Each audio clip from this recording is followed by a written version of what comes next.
When I was a kid, our family had a British short hair named Charlie. He was mean to everyone but me. He was basically my cat. He used to roam around outdoors, but one day, he never came back. I cried for days and went out looking for Charlie with my dad, but we never found him. I'm 27 now, and I've been living with my boyfriend for 3 years. When we first moved in, we had a cat in our neighborhood who used to sniff around the bins. We took to calling him Trash Cat, before just calling him Trashy. One time, a few kids walking to school kicked rocks at Trashy. One hit him right in the face. Trashy was a tough stray cat, so he just ran at the teenagers and scratched one of the boys. The boy took his backpack off and started swinging. That's when I stepped in. I shouted at the kids like a grouchy old man. Trashy had run away during this. That's one thing we learned about him. He was very skittish when it came to noises. One morning, Trashy was watching me from the front gate. I was leaving for work, so I knelt down to give him a quick pat, and he rolled onto his side. The next day, he was on our doorstep, so my boyfriend got the idea to leave a bowl of dry food and water for him. Trashy would eat and drink there every day. At some point, he just appeared inside our house, but we didn't make him leave. We loved him already. Trashy continued to roam outside. He would always be an outdoor cat at heart. He would sometimes leave for multiple days, and I would be distraught. "He'll come back," my boyfriend Jason reassured me. "If not for us, for the food." I got used to it. I would open the door to leave for work, and Trashy would be sitting there patiently.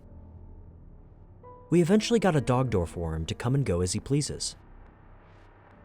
One day, we woke up to find patches of water around the house, and Trashy was soaking wet. He shivered, and we got a towel to dry him, but he wouldn't let us go near. "Did it rain last night?" I asked Jason. "No. The Bronsons have a pool. Maybe he got in?" I was scared that Trashy might drown. I'd never seen him swim before. So, we got rid of the dog door, thinking that would solve our problems. But we kept finding him wet and leaving puddles around the house. Every morning, Trashy would dash outside and only return when he was hungry. Eventually, we stopped letting him out altogether, which only made him more anxious. We would find him, wet, shivering, and cold, hiding on the second floor of our house. "We'll set up a GoPro," Jason suggested. We bought the cheapest GoPro we could find and attached it to Trashy's collar. At night, we turned it on, and the recordings were saved directly to my PC. After a few uneventful nights, we watched the footage.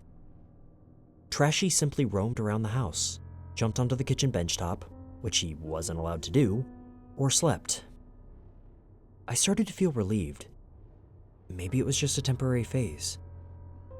However, one night, I awoke to Trashy yowling and the sound of splashing water. My boyfriend was at his apartment that night, and though I was afraid to go downstairs alone, I couldn't let Trashy get hurt. I ran downstairs, flicking on every light, and searched every room, but couldn't find him. The yowling and splashing suddenly stopped. Then I heard something running upstairs.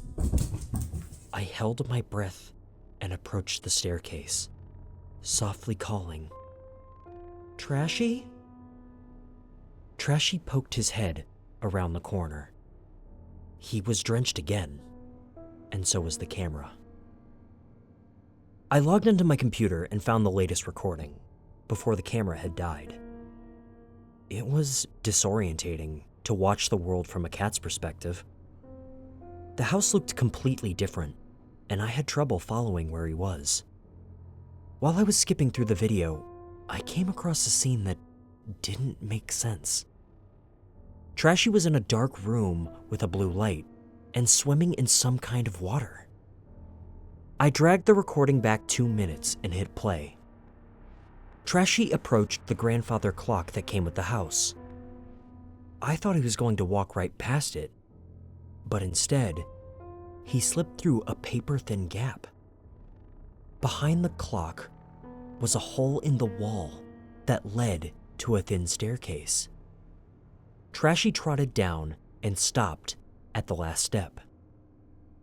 There was a small, square room flooded with water. Trashy was staring at the surface. All of a sudden, there was splashing, and Trashy fell in the water, yowling. He managed to climb out and ran halfway up the stairs before turning back and staring at the water for a long time, before running up to the second floor, where I found him. I called Jason and had him come over immediately. Does that mean you could advertise it as a 3-bedroom house? He asked. I'm in no mood for jokes. Together, we slid the grandfather clock to the side. There were already scratch marks on the hardwood floor. The hole, funnily enough, was about the size of a dog door. There's no way I'd fit inside, Jason said.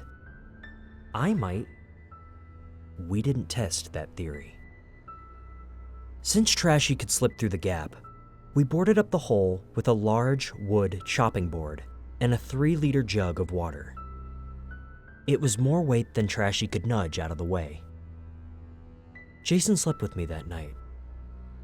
We had Trashy in the room with us, and the door closed. Later during the night, I woke up to use the in-suite bathroom and found my bedroom door wide open. Jason, get the fuck up, I whispered. Jason groggily rolled over. What is it, babe? The door, I replied. We sat in bed, both confused since neither of us had opened it. Suddenly, we heard splashing, and Trashy yowling louder than ever before. Come on, I urged Jason. We rushed downstairs to the living room. The bucket had been pushed over, spilling water on the floor. In that moment, all I cared about was saving Trashy. Trashy! I called, but the splashing continued.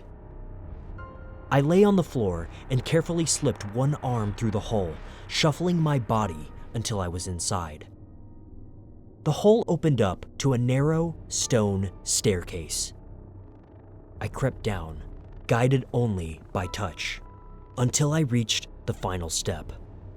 Before me was the square room, with its flashing blue emergency light and filled with water. I couldn't tell how deep it was, but I could still hear the splashing. Trashy, come here! Trashy cried. In the dim, pulsating light, I could just make out Trashy's frail silhouette as he desperately flailed his front paws. But he didn't move. He was stuck on something. I dropped into the water and swam towards him. The water was a swirling mix of black and blue. My heart hammered in my ears as I thrashed about. I reached out and closed my trembling hand around Trashy's soaked fur. Then I felt it. A sudden tug. I reached behind to remove whatever Trashy was caught on and it grabbed me. A cold, bony hand. I tore my hand back and grabbed Trashy, kicking my legs wildly. I swam back to the stairs, screaming for Jason. Babe, what's happening? Babe! Jason shouted. There's someone in here! I yelled. I managed to get out of the water. Trashy, agitated and scratching me, broke free from my grip and slipped back out through the hole. I crawled after him. "Pull me through!" I emerged, and together we moved the grandfather clock back in front of the hole. 20 minutes later, the police arrived. They borrowed a hammer from our toolbox and bashed in the wall until it was large enough for one officer to duck through, Officer Matthews. He went inside and came back out. "It looks like you've got a little flooding, but the room's empty. Are you sure that's the only way out?" he asked. "What are you on about? It's as deep as a swimming pool," I argued. Matthews just shrugged. "It's dark, and you were scared. You were probably imagining things." Later, I organized for contractors to come out. They drained the water and sealed the wall off. We haven't had any more incidents with Trashy since. But on some nights, I can still hear water splashing. I thought more and more about what Matthews had asked me. "Are you sure that's the only way out?"